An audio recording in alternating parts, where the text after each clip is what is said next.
Hello, Internet, and welcome to my live reaction for Fire Brigade of Flames, Chapter 131. As you can see, I'm finally back home for the summer, but it's also, because I'm back home, I have to, these late night videos have to be kind of volume down, so just turn the volume up if you can't hear. It's been a while since I've had to do that. But anyway, when we last left off, Burns came in to reveal a whole bunch of plot points to Joker and Benimaru, including that Raffles the First was not the original Raffles the First, but was actually Jonah disguised as Raffles the First, who was also immortal. That was a huge plot twist. And then they realized that was kind of all the information the church had to hide, and so in order for Joker and Benimaru's investigation to continue, they had to head towards Hajime Industries, and we got a quick look into Hajime Industries, and then, they introduced us to some things called dolls, including someone who survived the bug, that Rekka Hoshimiya gave him, named Nataku Son, who I'm theorizing might be the sixth pillar. Sixth pillar. You know what I mean. Anyway, let's jump right on into chapter 131, The Seekers.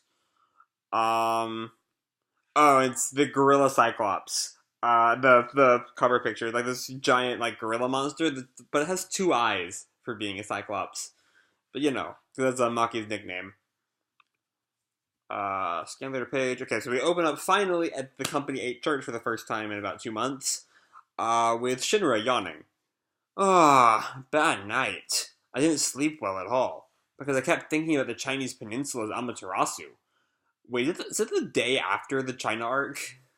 Was all that over the course of, like, one day? Wow. And Iris greets him. Good morning. Morning. I can't believe we're not allowed to go public with this information. Hey, what's up? Vulcan, hey. Are you having breakfast? I'm testing a new invention in the kitchen. What is it? You'll know when you see her. If you try her out, tell me what you think. And, Shenra looks kind of confused. What the hell did he pick up this time? And he goes to peer into the kitchen, and his jaw just drops. And it's Lisa. Is this Vulcan's invention? Damn, it's very well crafted. But how am I supposed to test her out? Damn, what the hell? And he, like all shonen protagonists, has to poke her boob for some reason. I guess that's just a thing that he does. And Lisa, like, slams a blender on his head. This is the new invention! A blender? Wait, Lisa-san? For real? What are you doing here at the 8th? I'm here because the 8th rescued me. Wait, when did that happen? I don't remember that happening. What? I thought she left with Giovanni at the end of the Nether arc. I don't remember any of this happening. Huh, it really is you. Well, since it's you, make yourself at home. It just kind of stares at him. I was a follower of the Preacher, part of the Knights of the Ashen Flame. I could betray you at any time. No need to fear. Once you get to know us, they'll never want to betray us. Because you're the worst one here, your words don't really convince me. And he gulps. But for now, I appreciate your help.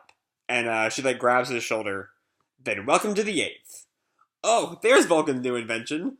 And she does the same thing Shinra did. What happens if I push this button? Oh, you again. Then they all look at the blender, which is just a regular blender. It's not that big a deal. But Obi makes a protein smoothie, raisin and toast. A protein smoothie toast to celebrate our newest member, Lisa Isaribi. Wait, Lisa has a last name? I mean, I figured she did, but okay, we know her last name now. Does that mean why don't we know Vulcan's last name? Because seemingly everyone has a last name. It's not like Naruto where some characters just don't have last names. But okay, anyway, celebrate our newest member, Lisa Isaribi. You want something to grope, why don't you just make some mechanical breasts? Okay, alright. That's not really, I don't know, that's not really flying. The whole accidentally groping Lisa joke is not really working. And Conrose just showed up for some reason. Not too sweet. I like it. Can I get something like this for the 7th? The young master would love it. Just mix the ingredients. Anyone can make it. Captain Conroe, what brings you here so early? Captain Conroe has a report on Commander Benimaru's investigation into the Church of the Holy Sun. Investigation into the church? More like attack on the church. He broke into the holy see and knocked out anything in his path. And Connor was just grinning away. I love him so much. He did what? He also went there with the Joker. Commander Shinmon with the Joker? Why? And then I guess Conrose told him everything that he's learned. The diary of Raffles the First's wife? You mean Raffles the First, the founder of the Church of the Holy Sun, has been replaced by some imposter? And the church knows nothing about this. Which means there's no reason to keep investigating the church. We still have our doubts about how much we can believe in this information. Yeah, because last chapter didn't really do anything to assuage Benimaru's doubts about the diary. So I'm glad that that's not just getting ignored by Burns and Joker. It's actually being brought up. Pardon me, you may not believe this, but I didn't see any link between the preacher and anyone inside the church. And like the shadow of Giovanni, like, shows up behind her. And, oh, he's not there. He is just like a PTSD attack. And Vulcan comes to comfort her. It's okay. No need to overdo it. Let's take a walk. I'll keep an eye on her. Thanks. It's most likely that Giovanni was a link between Hajime and the preacher. It'll be difficult to investigate them. How so? Why don't we just break into Hajime and blow everything up like Benimaru did? Break in? How? You'll get yourself killed, you stupid knight. Didn't you hear me? Just break in, even if it kills you. Way to go, Arthur. Always being stupid. Hajime makes up almost all of the industries in the Tokyo Empire. It has a monopoly on production. If, for example, we need materials for a new clothing design, even the manufacture of it depends on Hajime. In food, Hajime controls so much of it, from ingredients to utensils. 70%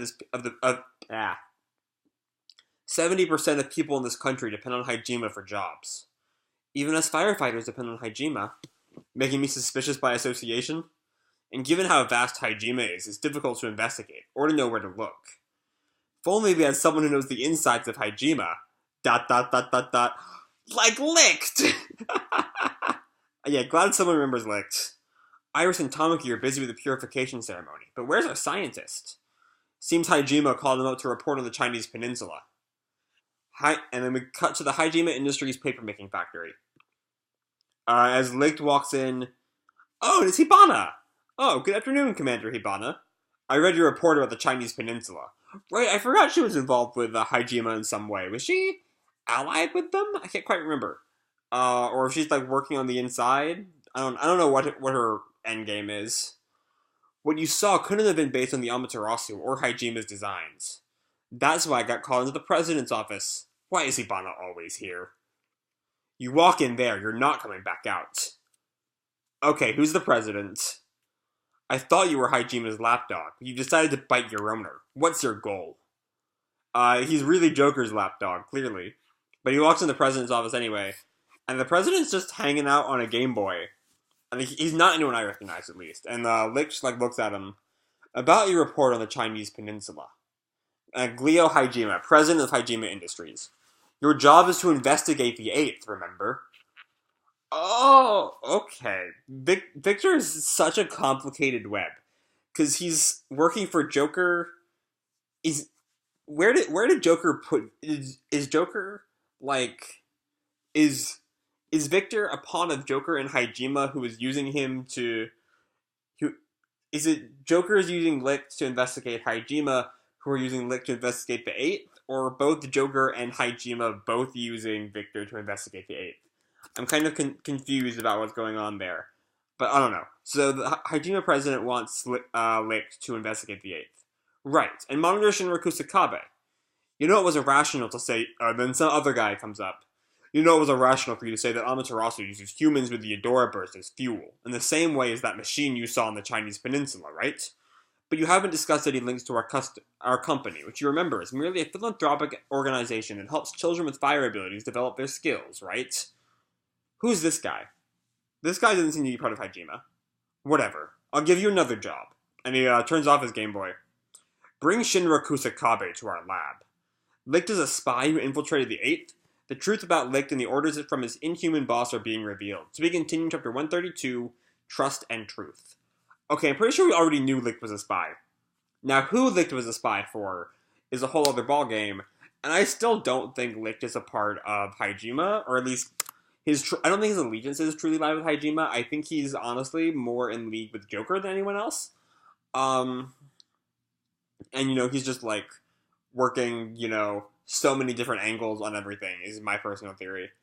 But yeah, this was mostly a kind of a calm down chapter after everything that we learned in the past couple months, with Jesters and with Raffles the First, with his true identity being Jonah of all people. And unfortunately, we did not get to see Inca this time, but we saw her last week, which is cool. Yeah, for the most part, this was just kind of a like one part denouement, one part setup chapter. With getting the eighth to learn everything we found out, and then setting up once again for Hajime. We saw nothing of the Nataku Son character we met or we heard about last week. So I don't know what's going on with that. But I honestly really don't like this final shot of Victor. Oh, there's another page. Oh, it's just a picture of the Fire Force. I can't tell what this is. There's something happening in February, it looks like. Or there's a number 2 here. This page is not translated. If anyone wants to tell me what this page is, I would love to know. Is it like saying Volume 14 is coming out in February? Is it saying there's going to be an anime announcement in February? Question mark. For whatever reason, there's a picture of Volume 2 there. I don't know. I don't read Japanese. I have no idea what this says. But I think this is saying someone is 17 and born on July 10th and is 174 centimeters and 64 kilograms, maybe? Maybe October 7th, I can't tell. Anyway, back to my actual thoughts on the chapter.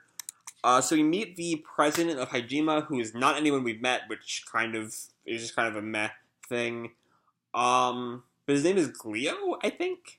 Then I'm a little curious about who this guy who's saying he's part of a philanthropic organization, because Hajime definitely is not merely a philanthropic organization if they have 70% of all industry in the empire. That doesn't really make any sense. But, so, it definitely looks like he is, that Victor is, like, rebelling against, Hajime. With his report on the Chinese Peninsula, with his bringing up things he's not supposed to say, about the other Amaterasu, with Hibana's statement about, they're gonna kill him, which does not seem to be true, but it's what she said. I do love this little grin he gives Hibana right before he goes in. But yeah, other than that, the Lisa grope jokes just didn't work at all whatsoever. But that's, should be expected.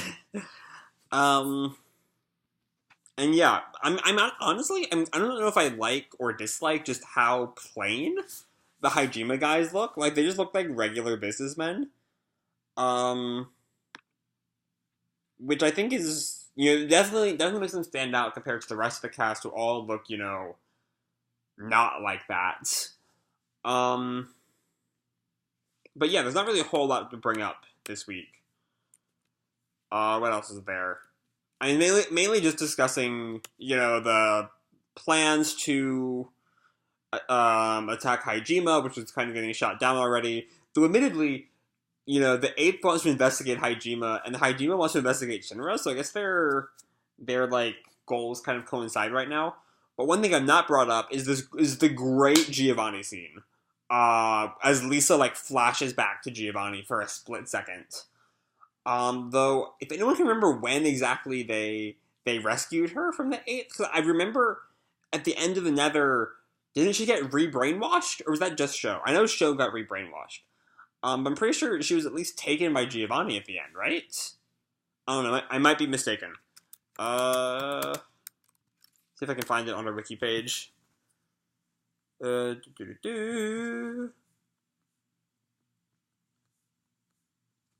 me see. Oh, no, she was rescued at the end of that. Oh, she was left with the 6th Brigade, I think. Okay, I had completely forgotten about that. That is entirely my bad. I apologize. I don't know why if I should apologize for that, but I was mistaken. She was rescued at the end of that. That was just like several months ago, and I completely forgot.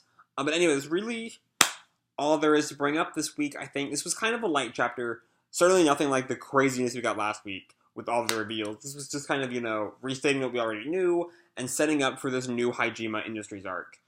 Which I'm super excited for, of course, because, Fire Brigade has been on a roll lately, and one kind of slow chapter is not enough to, beat down everything else it's been doing for the past, not way more than a month, like 6 months.